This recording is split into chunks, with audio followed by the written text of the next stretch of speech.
Friends, welcome to the Ransomed Heart podcast. This is the third installment in a conversation that Morgan Snyder and I are having around the topic of initiation, and in particular, initiating boys.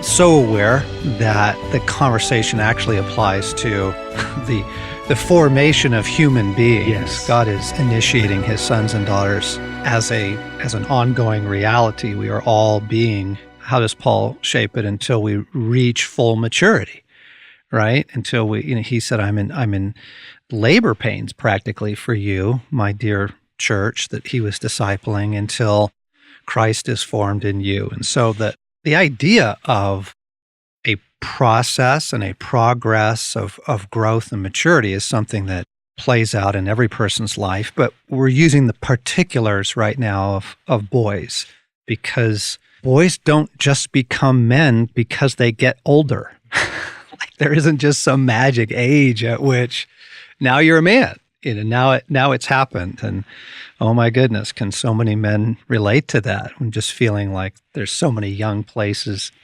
yet in us. Yes. And I know that there's a lot of shame around that. We'd love to remove some of that shame and just say, no, that's just the process. Right. Every human being is in the process of maturation and growing and developing, going back, getting things you didn't get, healing things, going forward. So it's in the spirit of grace and mercy that we wanted to pick up the conversation. And I thought I would just kind of remind us of a couple things. We're talking about a process that is both formal and informal. There's kind of two big categories of it. There comes a point in a boy's life where some very formal things ought to be done. He ought to be spoken to. He ought to be led. He ought to be initiated into the company of men. And we've been talking about some of that formal stuff under the idea of like a vision quest, or a year or several years of intentional process. But frankly, much of what goes on in the initiation of boys, I would put under the category of the informal. Mm-hmm. The informal is taking place all the time. And so, our first step here is just to let this be a mindset, right? I have boys in my world. They may be nephews. They may be the little neighbor kid down the street. It may be the kid that cuts my grass, or my own sons. But my mindset now as an adult is, okay, this little guy is in a context of becoming a man. He's in a process of that over the years. How can I look for those opportunities? And the informal stuff shows up a lot. It shows up. I was just trying to think.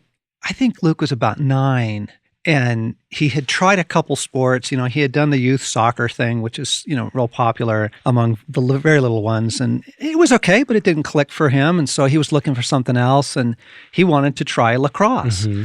And it just so happened, the serendipity of God, that I played lacrosse when I was a young man. And so I still have my stick and a couple of balls. And so I was able to find him. We went to, one of those used sporting goods stores and picked up, because I'm not making a big investment in this yet. Right. This is just informal. It's just to see. Yes. Let's see. And literally just being out in the yard, showing him how to toss and catch a ball with a lacrosse stick, right? And it's just hours out there. It's nothing super intentional. Right. And it's certainly not meant to be intense. It was just fathering. Right. It was just, you'd like to explore this, son? I want to encourage you in this arena. I'll get involved and I'll hang out with you, and we'll just chuck a ball around. And it might be a baseball, it might be a football, it might be a frisbee, but something in the context of those very, very simple, very, very informal things. I was thinking about, we lived about 4 blocks from the neighborhood park when the boys were young, and the boys loved playing at the park.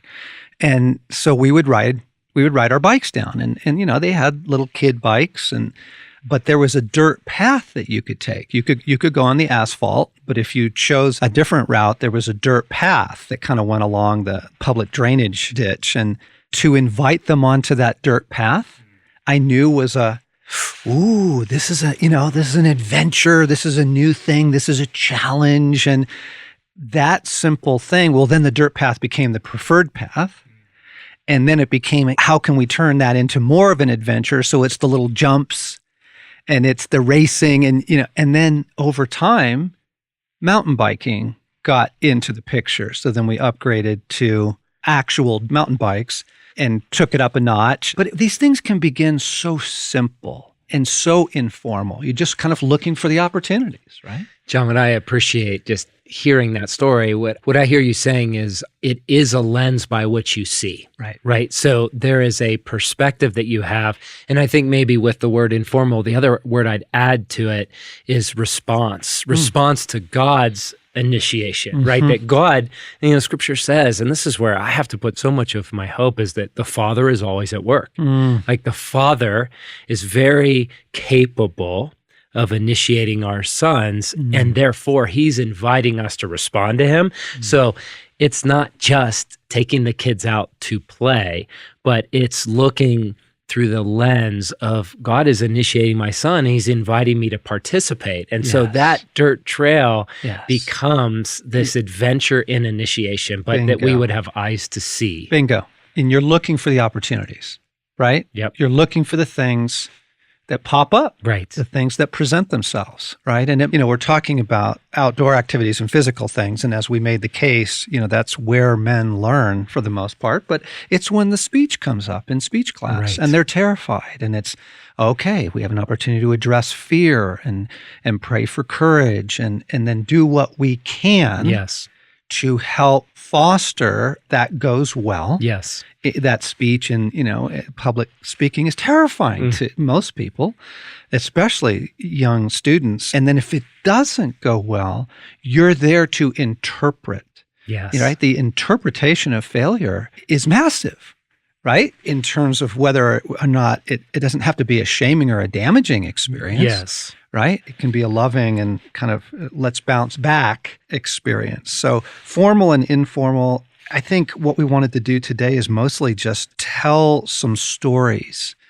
I had offered in the first installment of this just the couple of categories. You've got the category of belovedness. You've got the category of love and delight, like that, laying that bedrock foundation of you are deeply loved. Because as life goes on, the tests and the challenges do get harder, and the disappointments do get greater, and the assaults get greater. But Paul says if we're rooted and grounded in love, then those things feel very, very differently to the boy that feels abandoned, forsaken. Yes. I'm a failure. I'm an idiot. I'm a screw up. I can't handle life. And then when the assaults come and the setbacks come, then it's just devastating stuff, right? So you're always looking for belovedness, but you're also in the formation of a young man. You're also addressing the development of the coming man, right? I would say, just to begin with some stories. So, the dirt path story. So we began riding our bikes on dirt paths, and it's such a simple thing, but golly, when you're 5, 6, 7, 8, it's a big deal, man. It's joy and adventure, and it's a little scary.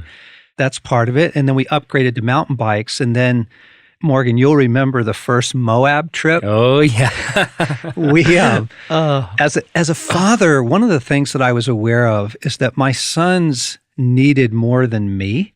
And so there were a couple of young men in their lives. So I'm dad, and I'm, 40, 45, but inviting in Morgan and some other young men into their lives, we started an annual mountain biking trip to the deserts of Moab, Utah. And Moab is a place that's just phenomenally beautiful and built for adventure. And we would camp, and we would mountain bike, and we would rock climb. And as the years went on, those things progressed to higher and higher levels of adventure, but it started pretty simple, right? It started really basic. There's the famous Slick Rock Trail. We didn't do the whole thing. We took the boys on the first... Right, the practice loop. It's literally that called... That was our whole ride, right? It was called the practice loop, but it was a big deal when you're that small. And so I was just thinking about informal, playful, fun. Yes. To them, it's just all adventure. But I'm in my head as a dad, I know exactly what I'm doing. Absolutely. Right? Inviting them into that experience, and it ended up being kind of almost like a annual pilgrimage. Yes. And it gives them this pin on the map of their soul where they have a reference point. I think of like the first puff of a cigar, right? It is this young boy turning into a teenager, and it's, hey, come share a cigar. And what's so beautiful is when you have, your first puff of a cigar in the fellowship of good men doing something that's really life-centered, it's not as attractive to go smoke cigarettes behind the high school, with some troublemakers. It's like, it's just not as big of a story. And so it creates this context of these initiation moments that are set in a larger story. I remember as you share about Moab, John, I just smile. This great moment. It's probably the best moment I ever had with your son, Samuel, when he was younger, where we were rock climbing, and it was fun, and it was, they're on belay and we're leading them. And then there was this moment, Sam was either 12 or 13, where I had never done a lead climb, and I felt like it was part of my initiation, and I asked Sam if he'd belay me. And at that moment, I'm literally putting my life in his hands, but he had practiced and he was ready. Yes. But both of us, there was this soul-to-soul moment of, we're both stepping together into something new, him belaying me and me doing my first lead climb. Yes. And it was a good, holy risk. And when I got off that wall, I hugged him, and we both felt different. And it was only in the context of choosing formally to go take an adventure. Yeah. And so, gang, let me throw a quick qualification in. You're thinking, we're not near Moab. We don't have anything like that in our lives. We live in the LA basin, or, we live in Atlanta or Dallas, and just go, do you realize that there is a climbing gym within 2 miles of you? I just guarantee it, listeners. They're huge these days. Yes. Climbing gyms are huge. And during Luke's high school years, when his two brothers were gone, he had some really lonely years there. He was the only one left in the house. Well, we joined the local climbing gym. Yeah. And we would just go down, and it was something I had to take some time off work to do. So I had to be involved. But he's belaying me. Yes. I'm belaying him back and forth. And you're in a climbing gym, and you can pick the level of difficulty. Yes. You can start with real simple stuff and short stuff, and, quick footnote to the listener, this stuff is very available. Yes. Yeah, an example of that, John, just the accessibility. It's like those that have eyes to see it. So I guess just backing up a bit, one of the things that helps me is there is this arc. Every story has an arc to it and a narrative. And what I keep in mind is I have a boy that I am being entrusted with his care for his initiation into manhood. So there's this story arc over his entire young life, up until he's in his 20s. And there are these moments where they are going to happen. For example, he's going to have a cell phone, right? And instead of that just happening according to the world or happening, like for example, so Joshua got to a point where it was time. And rather than this is a birthday gift, this is a Christmas gift, it was pulled out of those kind of worldly structures and said, this is part of your initiation. And so I gave him one and we talked through it, and it was an honor to say, son, you're ready for this, but understand, here are the risks and here are the challenges. Let's do this together. And it was a big deal to him. And it wasn't just, now it's cool, I have a phone. Like, it was more of this is an honor, and this is a rite of passage. And so I think what's helpful is... And you put some parameters around we did, yeah. Right? Yep. I mean, you've got the little... Here's where you can use it. Box, right? Exactly. Everybody checks their cell phones at the family table. Oh, yeah. Right? We have a mudroom. When you come in the house, you dump all the electronics, you surrender them. We have some pretty stringent but life-giving guidelines. They don't go into bedrooms, and we don't use them in vehicles. Vehicles are for conversation. There's no earbud policy at our house, But the example of it is, it's an everyday thing that gets set in the context of initiation. And I get to say, son, well done. Well done in the expansion of your kingdom. Like your kingdom's expanding and you're doing well. And then when he has a setback, we get to talk through it. So it's not just these big out there masculine things. It's the cell phone is an expansion of his kingdom. And when he was ready. Everyday stuff. Every day. When something breaks is such a great opportunity for initiation. The light switch in their room breaks, right? Now you have a context of, Dad, don't just go fix it or don't just go hire someone to fix it. Get them involved and say, oh, let me show you how this works. When they pop their bicycle tire, well, far out. That is a perfect opportunity to say, okay, let's flip that bike over. Let me show you how to use a wrench to take the wheel off. Let me show you how this works, right? Get them involved and use breaking stuff, their toys, your toys, whatever, things in the house, as an opportunity for initiation of the message being, you can handle this. Yes. Okay, but as you say that, something in me responds going, oh crap. What if, the truck breaks down and what if I don't know how to fix that thing, right? And the honest confession of I'm exposed in front of my son. I'm supposed to be a man and yet I don't know what to do, but I feel this pressure to initiate him. And so as you're saying that, I think it reminds me, it's actually strong. It's a position of strength to turn to my son and say, I don't know. Right. We are being fathered and initiated together. Oh my goodness. I remember that feeling of growing up in an environment where it was child-centered, right? And your parents exist for you. And that feels good when you're young, but then you mature and go, that's pressure. I need a larger context. And so to shepherd them through, we're both being initiated. We both have a father and modeling, son, let's go do that together. Let's take a survival class, right? I took a survival class with Joshua because, as you remember, we got lost in the woods on a hunt and I got scared because I didn't know what to do. And so I took a survival class and then I brought my son in and said, let's figure this out together. And it's fire, shelter, hydration. It's the simple basics where we're equipped together. And that's okay. That's actually strength. Yeah, that's really good, Morgan. Modeling before him, son, I don't know how to fix this. But let's see if we can figure it out together. And if you have to call AAA or the toga, that's okay. Right. That's all right. There's not shame in that. This isn't father perfection. Yes. Okay. It's good, but John. I'm just thinking about the informal. You've got a mindset now, and you're looking for those informal opportunities to initiate your son. And it starts so simple, the playing the catch, the riding bikes, and Legos. Legos are killer, gang. That's great. Because they are learning to build. They're learning to figure out. And you get some of those more complex ones, the Lego Star Wars series and stuff. And you open the directions and you're like, there are 5,000 pieces to this. This is a commitment, but showing them we can do this and letting them build stuff. Yes. Huge. And John, as you say Legos, it's funny. It's just triggering all these memories.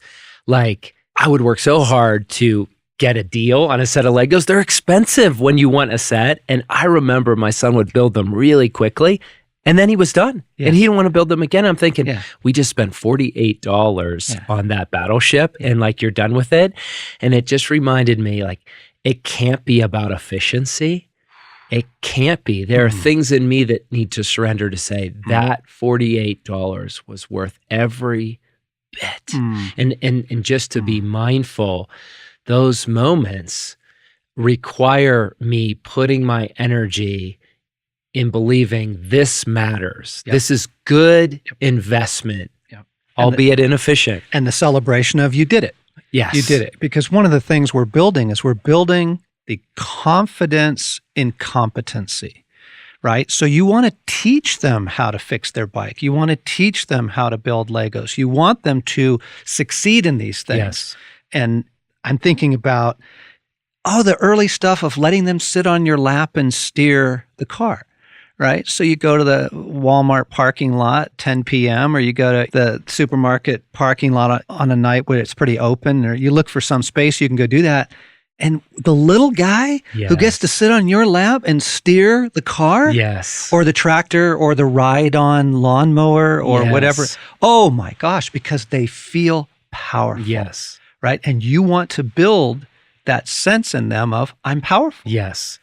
And I remember, John, one of the things you modeled that was, it's kind of stating the obvious, and yet it's not the predominant culture because the enemy so wants to shut this down, is giving feedback with words, of communicating what's happening. In other words, when you say confidence in competency, you modeled with your sons in front of me, putting words to what you see. So throwing the keys to Sam when he's 15 on a dirt road when we're on an adventure.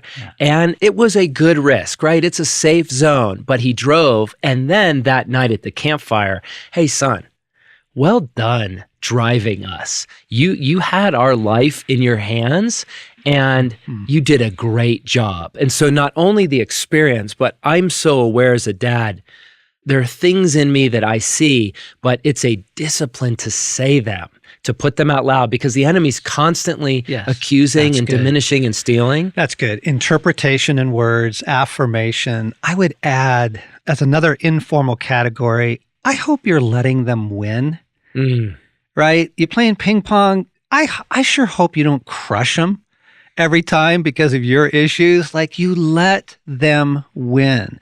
And I didn't realize this until, I made a few mistakes in it, but all that wrestling that boys want to do, I hope you let them pin you, Dad. I hope that they get to feel strong and powerful, right? And whatever it is, if you're down at the batting cages or if you're shooting some hoops out at the park, like you're playing horse, right? I hope you let them win. And as that matures, we're talking about process, boy to adolescent, another piece where that goes deeper.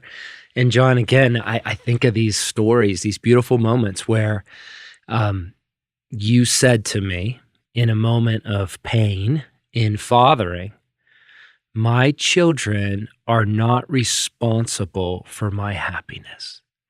And so it begins with let them win, but it even goes to our kids will break our heart and it'll expose how much we are still pinning our validation on them. They have our report card. And so disentangling that thing of it's okay for them to fail. And as the stakes increase, to know what better place to fail and learn than under our roof. Because they will be gone and it will get bigger, but let as much happen here as possible. Oh, that's so good. Another category in informal is do projects together, right? And it starts with the forts we were talking about in the earlier episode, about the blanket forts that you get to build with the sofa cushions and that kind of thing, and letting them do it and you joining them in it, to, the more difficult Lego sets and, whatever the particular thing the boy is into, on up into when our sons, became 15, the culture in the world today is just madness of, kids get a car at 16. And I'm like, what? That was not my world. You drove the family car. You didn't get a car. You had to endure the shame of showing up in the family van, right? And like, you earn it. You earn it. And so the culture in our family was, you don't get a car at 16. No way. At 17, you're going to get a used car, but it's a fixer upper and we're going to do it together. Now, guys, I got to say really quick, I'm not a mechanic, and I wasn't raised in a mechanic home. My father was not a mechanic, so it wasn't like cars weren't a part of my world. I didn't have that, but there's enough basics you can learn. And I'm just remembering, Sam, he wanted to do a Baja Bug, the conversion of the old Volkswagen Beetle into more of like a dirt, sort of buggy thing. And so you break out the Sawzall, you put it in his hands and you say, cut the front of the car off. That's awesome. It was an awesome moment. I could just see his shock that I'm letting him do something pretty significant, right? And so working on their first ride, their first car together, and as projects. Earlier than that, Luke and I built a kayak together, and it was one of those things that I could just see he was bored, and it was falling to video games, right, and TV. And I'm like, I got to think of something. Jesus, help me think of something. And I was literally looking at a magazine that evening, and I saw Kit It's a kit. It's not from scratch. I saw a kit on how to build your own, kayak. And I'm like, oh, a kit is perfect because I don't know how to do this. He knows how to do this, but we are going to have to do it together. And so projects, yes, I would say, large and small, from something simple to something you progress up to. Projects are a great way for initiation. Yep. Right. And to just ask that question is, what is the edge? What is the frontier of a healthy risk, a healthy challenge? Because if they take on too much, it can be pressure. Oh, totally. And like you said, if it's too little, it's like it's not calling out their strength. I mean, I told that story in the earlier podcast of Joshua. The first project I can remember was when he's 2, and he's just holding my hands as we're sanding and holding my hands as we're painting his dresser for his room. And it started there. And then his last birthday, he asked for an air compressor and a framing nailer, like for 14. And I just laughed going, I didn't even know how to use a tool like that until I was in my late 20s and 30s. Yes. But it's been this steady progression where we've worked projects together. And so here he is on his 14th birthday, and we wanted to frame some stairs in our garage going up to this little closet area. And it was great to turn to him and say, give it a swing. Like, go for it. Yes. Like, you measure, you level, you cut, circular saw, nailer, and these are power tools, and I'm used to being right over his shoulder. And I backed up, and he did it all by himself. And they have this little funky slant. And every day I walk into my garage, and it just makes me happy because he walks in and says, those are my stairs. Yeah. Huge. Confidence, competency, you have what it takes. Yes. Belovedness, benediction, delight. I wanted to pause for a second because as I was thinking about this, jotting some notes in my journal on this, I had to pause and go, okay, I did not have this as a man.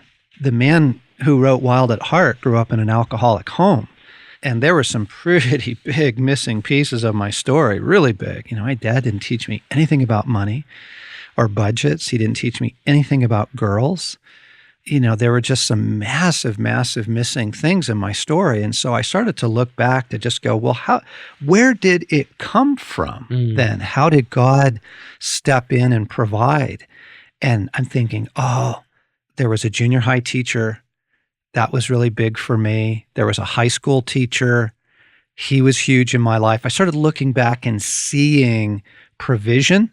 Boy Scouts was huge for me. I wasn't getting the fathering I needed. And friends of mine were in the local Boy Scout troop. And so I joined it, and it's all about competency. It's merit badges. Here's your first aid, process to get your first aid merit badge. And then God bless them, they were the ones that taught me backpacking, which became a lifelong love. And that's how Craig McCullen and I met years ago. It was not in Scouts, but backpacking together, looking back and going, how did this happen? Teachers, Scouts. I got beat up in a fight in middle school. Now, it wasn't a huge deal, and it wasn't knives, and it wasn't guns, but I got pushed around, and I got shamed in a fight in middle school. And I felt very emasculated and very weak. And a friend of mine had just begun taking martial arts in the backyard of some local guy, $15 a month. I mean, it was low bar stuff, but he's like, hey, why don't you come with me to this? And I'm like, yeah, I need that. That would be great. And martial arts actually ended up becoming huge for me in my masculine development competence. And the fascinating thing is, as I got better and better, I actually never got in another fight. And I think it was because of the confidence and the way you carry yourself, but also the wisdom to know not to provoke things. And but going over Saturday mornings into wherever you are, Gary, your little backyard martial arts class for the 6 little dudes, like, thank you for that. Yes. Right? Saturday mornings going over there and just learning basic things and kind of coming into my body. Yes. Right? And feeling coordination and being pushed. That was huge for me. What I appreciate about that is as we're thinking about initiating our sons and boys in our world, what I hear you saying, John, is it's coming, but we need to identify the parts that are outside of us and invest in them. Yeah. Where Yeah. there are pieces and parts that we're actually not entrusted to bring, but we do have to facilitate. Yeah. I think of the good coaches that God has brought into my son's life, and to affirm them, invest in them. I've met with them and said, give me some tips. What can we be working on? And then there have been some coaches that have pretty wounded hearts, and they're bringing their question. And so I've had to step in between Joshua and two coaches so far to say, it's not okay. It's not how we do things. Yeah. And so I just appreciate the perspective you're giving. It's not all up to us. Yes. God is doing it, but look for those pieces and parts and bring them into the narrative of the initiation of your son. Yep. Simple work. Give them simple work. They cut the grass. They pick up the dog poop. I got a paper route when I think I was 12, and my friend Danny had a paper route, and he was making some money. And I'm like, hang on, I can do that. And so this was back in the day that kids on their bicycles delivered the paper. Yes. And, that was simple, that was accessible. It wasn't overwhelming, but it was the next thing for me. Yep. When my dad wasn't there, it was the next step in progressing into maturation. Yeah, I think another piece of the informal, for example, we've read a lot together. Joshua and I have just always had a book. When he was little, it's Diary of a Wimpy Kid and just things to laugh together. Yeah. And then it matures into epic stories. I remember, Where the Red Fern Grows, and both of us just crying together.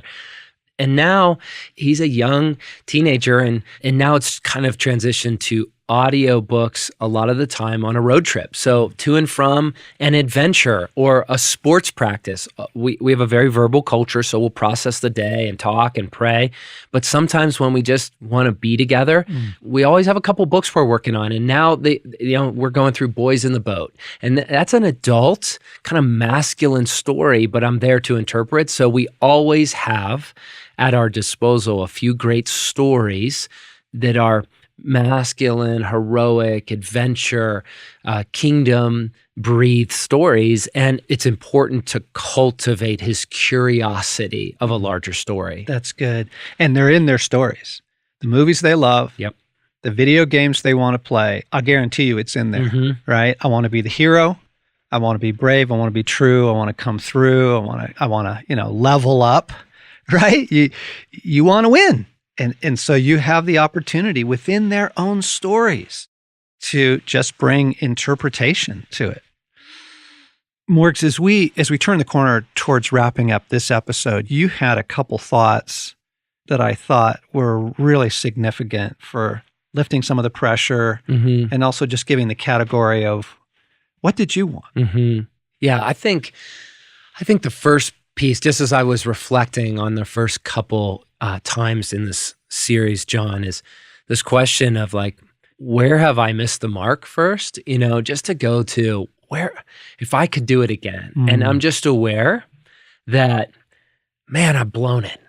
I've blown it 1,000 times. As we tell some of these victory stories, I'm also aware in my heart of a sorrow of, man, if I could rewind the clock. And there are two places that I go with that. And one is God's covering it.